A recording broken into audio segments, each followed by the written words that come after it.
कहानी का शीर्षक जलपरी की दोस्ती का जादू।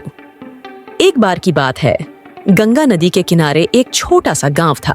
वहां के लोग मानते थे कि नदी के गहरे पानी में एक जलपरी रहती है, पर किसी ने उसे कभी देखा नहीं था। रात के सन्नाटे में जब चांदनी नदी के पानी पर चमकती, जलपरी अपनी सुनहरी पूंछ से लहरों पर खेलती। उसकी मधुर आवाज से पूरी नदी गूंज उठती।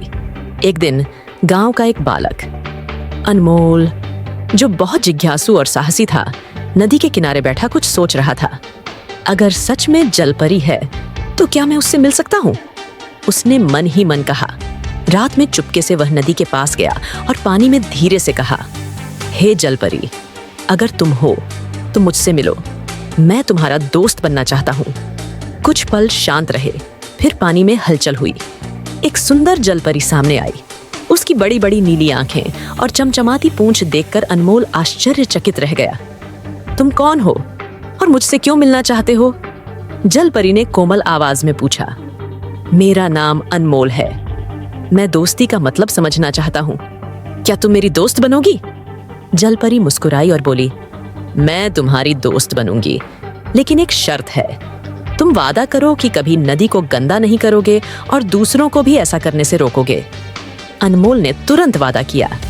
फिर जलपरी ने उसे बताया कि हर जीव, चाहे वह जल में हो या जमीन पर, एक दूसरे से जुड़ा है।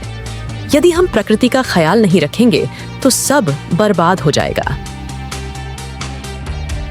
उस दिन के बाद अनमोल ने गांव वालों को समझाना शुरू किया कि नदी को साफ रखना कितना जरूरी है। धीरे धीरे पूरा गांव नदी की सफाई में जुट गया।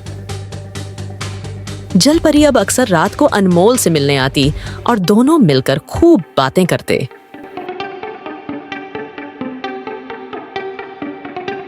उनकी दोस्ती ने गांव को एक नई दिशा दी। शिक्षा, प्रकृति हमारी सबसे बड़ी मित्र है। अगर हम इसका ख्याल रखेंगे तो यह हमेशा हमें खुशियां और शांति देगी।